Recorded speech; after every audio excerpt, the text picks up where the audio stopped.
এক নাম্বার যে মা হলো পেটে ধারণ করে,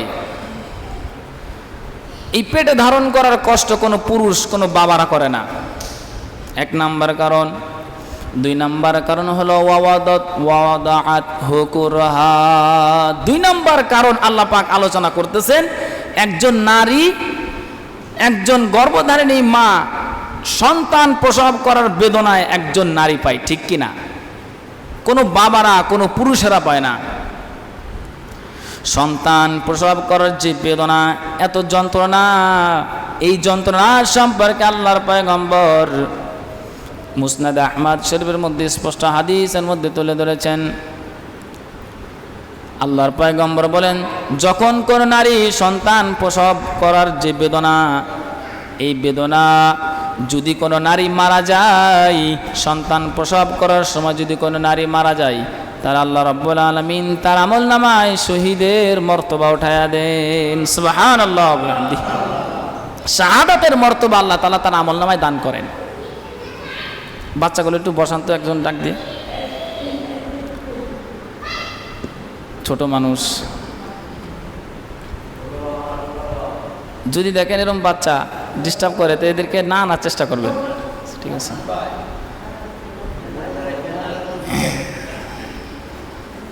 আন্নাফি, তুমি সোজায় বসো, এখানে আসো, এখানে বসো। শোনা ওই কে আইমান, আইমান এখানে আসো,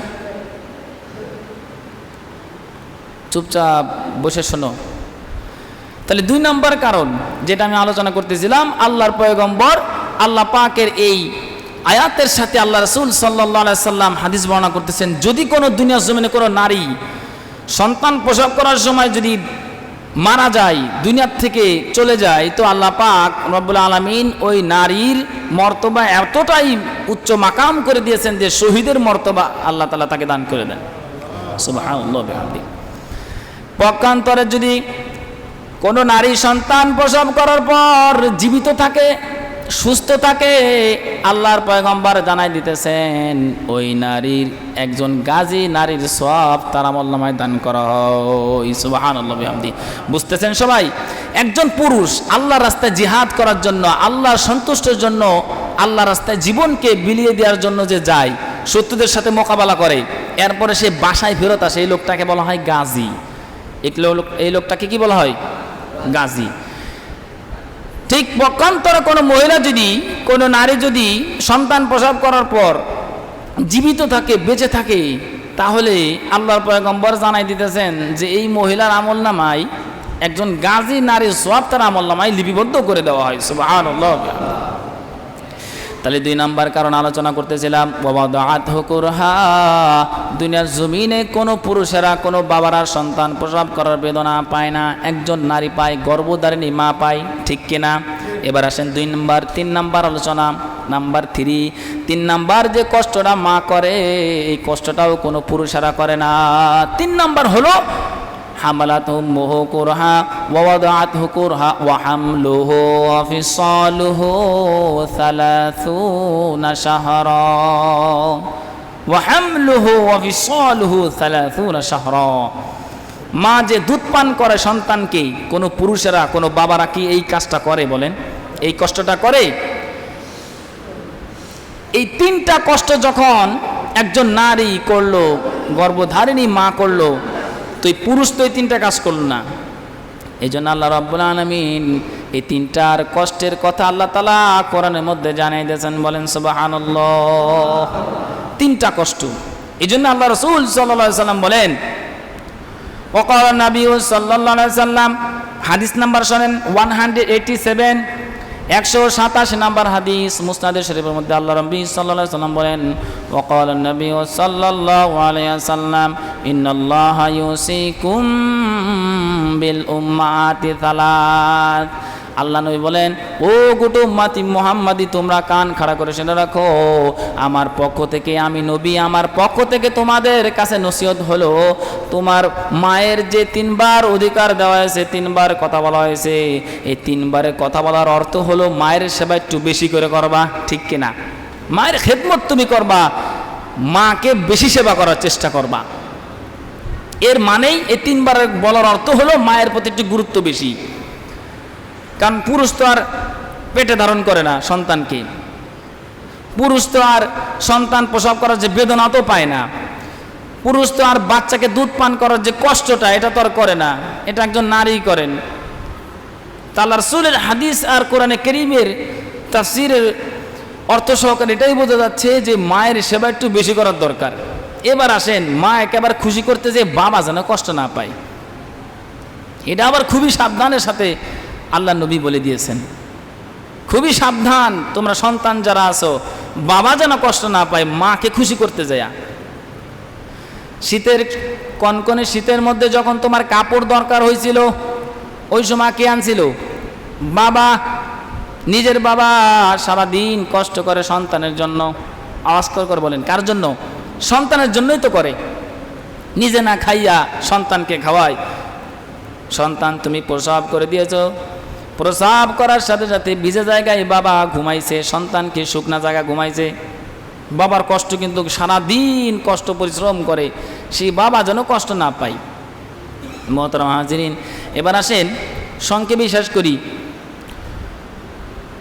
15,538 15,538 নম্বর হাদিসের মধ্যে মুসনাদ আহমদ শরীফের মধ্যে আল্লাহ নবী সাল্লাল্লাহু আলাইহি সাল্লাম একটা ঘটনা তুলে ধরেন। মায়ের সেবা এত গুরুত্বপূর্ণ কেন, বাবার সেবা এত গুরুত্বপূর্ণ কেন, এই আলোকে একটা ছোট্ট করে একটা ওয়াকে আপনাদের সামনে বলবো। সামনে আসেন হুজুর, ফ্যানগুলো ছেড়ে দাও। ছোট্ট করে একটা ঘটনা আপনাদের সামনে ইমানকে তাজা করার জন্য বলার চেষ্টা করব। একজন সাহাবী আরজ করলেন, একজন সাহাবী আল্লাহর নবীর দরবারে এসে বললেন, ইন্নী আরাদতু জিহাদি ইয়া রাসূলুল্লাহ মাকান, ওগো নবীজি আপনি আমাকে হুকুম করেন, আপনি আমাকে অনুমতি দেন, আমি যেন জিহাদের ময়দানে আপনার সাথে শত্রুদের সাথে যেন মোকাবেলা করতে পারি, শত্রুদের সাথে যেন মোকাবেলা করতে পারি। নবী আপনি আমাকে অনুমতি দেন, আমি যেন আপনার সঙ্গে জিহাদে অংশগ্রহণ করতে পারি। নবীজি বলেন, আচ্ছা তাই নাকি, বলো কি তোমার নিয়তটা কি, তোমার মাকসাদটা কি, বলবা মাই। তখন ওই সাহাবী উত্তর দিলেন, নবীজির জবাবে বললেন, আবতাগি বিযালিকা ওয়াজহিল্লাহি ওয়াদ-দারাল আখিরা।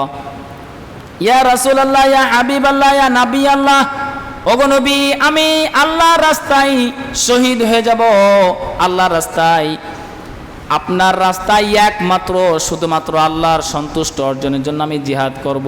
জিহাদ করতে করতে একমাত্র আল্লাহর জন্য, ওয়াজহিল্লাহ একমাত্র কার জন্য, আওয়াজ করে বলেন কার জন্য, বলেন আল্লাহর জন্য জিহাদ করব।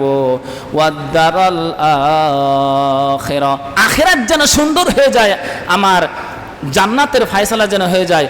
ইয়া রাসূলুল্লাহ আমি এই কারণে আমি জিহাদ করতে চাই। নবীজি উত্তর দিলেন, আচ্ছা তাই নাকি। এবার নবী বললেন, আহায়াতুল উম্মু, আহায়াতুল উম্মাউ, তোমার মা কি জীবিত আছেনি? সাহাবী উত্তর দিলেন, জি হুজুর আমার মা জীবিত আছে, আমার মা এখনো জিন্দা আছে। তো নবীজি বললেন, ইরজি, ফিরে যাও, ফামারউ মা, তোমার মায়ের খেদমত তুমি করো। কন্যা সুবহানাল্লাহ ওয়া বিহামদি, তোমার মায়ের খেদমত যদি তুমি করো, তোমার মায়ের সেবা যদি তুমি করো, তাহলে এই জিহাদ করার যে ফজিলত, জিহাদ করার যে সওয়াব তোমার আমলনামায় লিপিবদ্ধ হয়ে যাবে। আওয়াজ করে বলেন সুবহানাল্লাহ ওয়া বিহামদি। বলছেন কে? মুহাম্মদ রাসূলুল্লাহ সাল্লাল্লাহু আলাইহি ওয়াসাল্লাম। তোমার মা জীবিত? আবার দেখেন ওই সাহাবী আবার এসে জিজ্ঞাসা করলেন, নবী আপনি আমাকে অনুমতি দেন, ইন্নী আরাদতু জিহাদি ইয়া রাসূলুল্লাহ মাকান, আপনি আমাকে অনুমতি দেন, আমি যেন আল্লাহর রাস্তায় জিহাদ করতে পারি। আবতাগি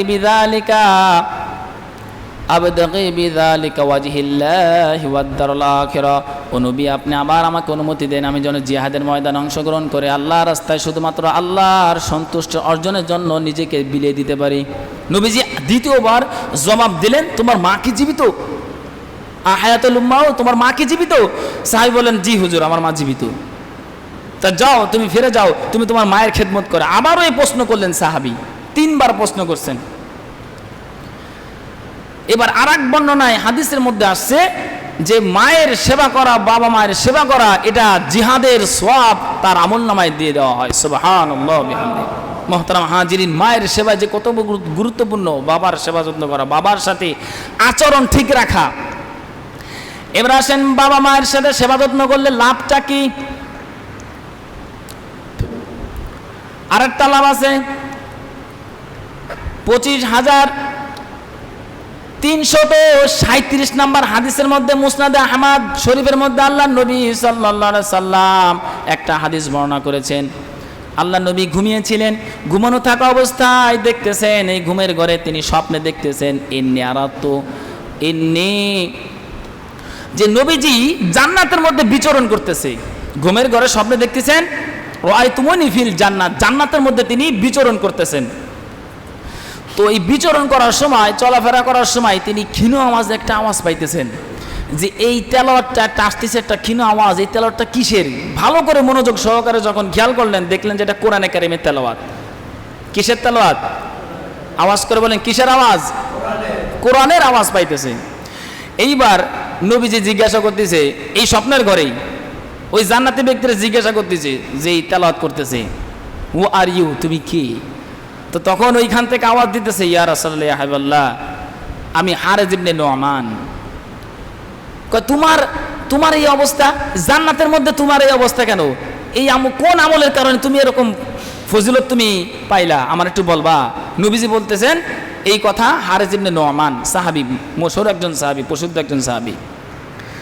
তখন ওই সাহাবী বলতেছেন, ইয়া রাসূলুল্লাহ, কাযালিকা বিররু, কাযালিকা বিররু, মায়ের খেদমত, মায়ের সেবা, মায়ের আনুগত্য করা, মা বাবার সেবা যত্ন করার কারণে আল্লাহ তাআলা আমাকে এমন মাকাম দান করছেন, জান্নাতের মধ্যে কোরআনে কারিমের তেলাওয়াত করার সুযোগ করে দিয়েছেন। আওয়াজ করে বলেন সুবহানাল্লাহ।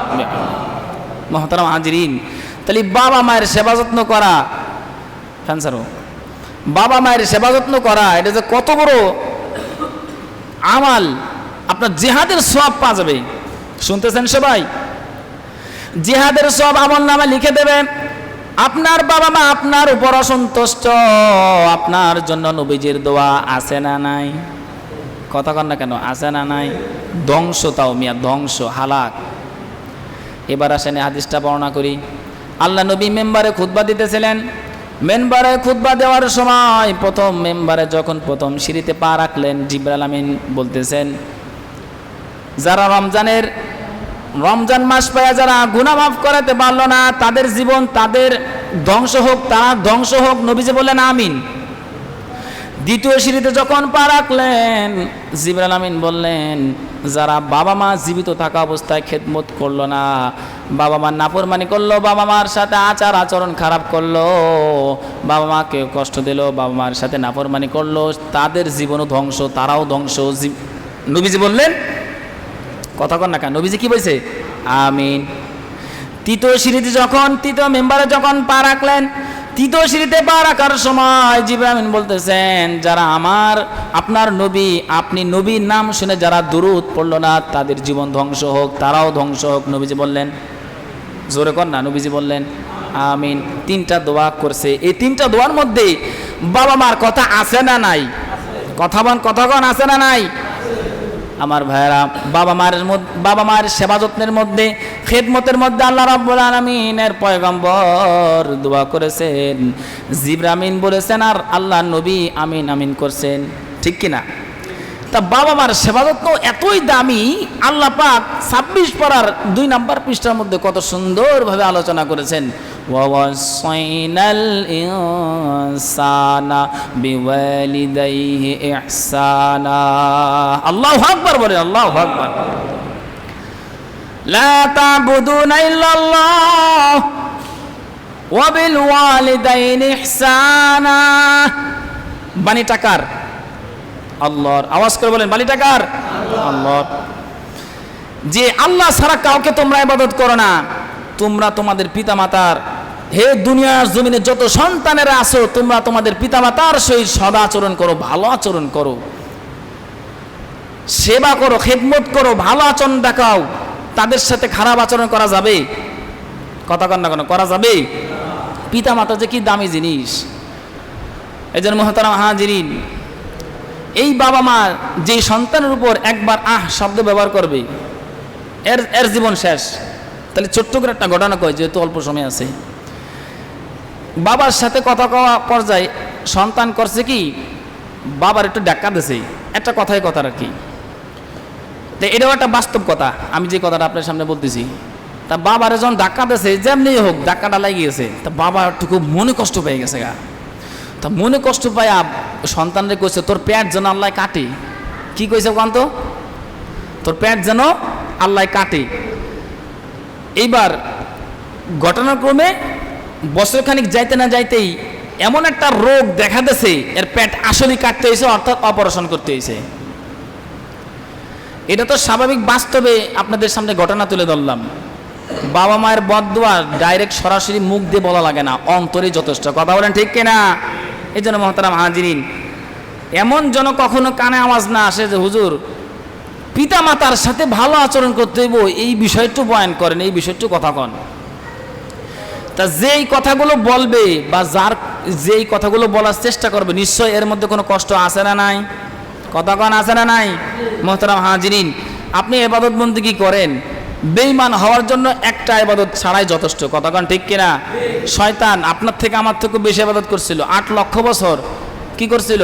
ফেরেশতাদের ইমামতি করছিল। 9 লক্ষ বছর আল্লাহ তাআলার ইবাদত করছিল।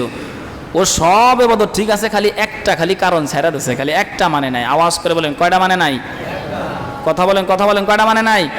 একটা। পিতা মাতার সাথে খারাপ আচরণ করা, কি পিতা মাতার সাথে অবাধ্য হওয়া, জাহান্নামে যাওয়ার জন্য আপনার আর নামাজও ছাড়া লাগবে না, কোরআন তেলাওয়াতও ছাড়া লাগবে না, কিছুই করা লাগবে না। খাস বাংলায় কইলাম, যেন ইবাদত করতে হবে মুসলমানের প্রত্যেকটা জিনিসের মধ্যে ইবাদত, ঠিক কি না? আল্লাহর হুকুম, নবীর তরিকা, এটাই হবে ইবাদত।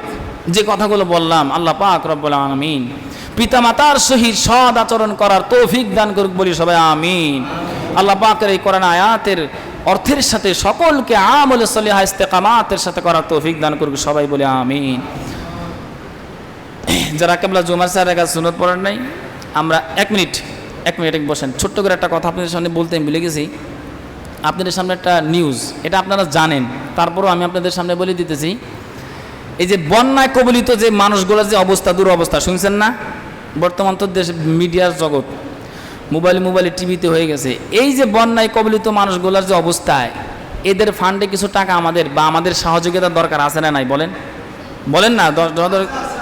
এই সহযোগিতার জন্য মেহেরবানি করে আপনারা এই যে যতটুকু পারেন, আমাদের এখানে কালকে নিয়ে কিছু ছাত্ররা বাইরে আসছিল, খুব সুন্দরভাবে বলছিল যে হুজুর এই নেই, তো আপনি একটু সুন্দরভাবে কথার রং মাখায়া সুন্দরভাবে মানুষের কাছ থেকে ওই বন্যা কবলিত দুর্যোগের মুসলমান ওই ভাইদের পাশে আমরা দাঁড়ানোর জন্য আমরা চেষ্টা করব, যে যতটুকু পারি ইনশাল্লাহ আমরা এই মেহরবানি করে আমরা সহযোগিতা করবো, ইনশাল্লাহ করবো না ইনশাল্লাহ। আল্লাহ সবাই তৌফিক দান করুক। ঠিক আছে ইনশাল্লাহ। যারা কেবলা জুম্মা সুন্নত পড়ে নাই, পড়ে নেন।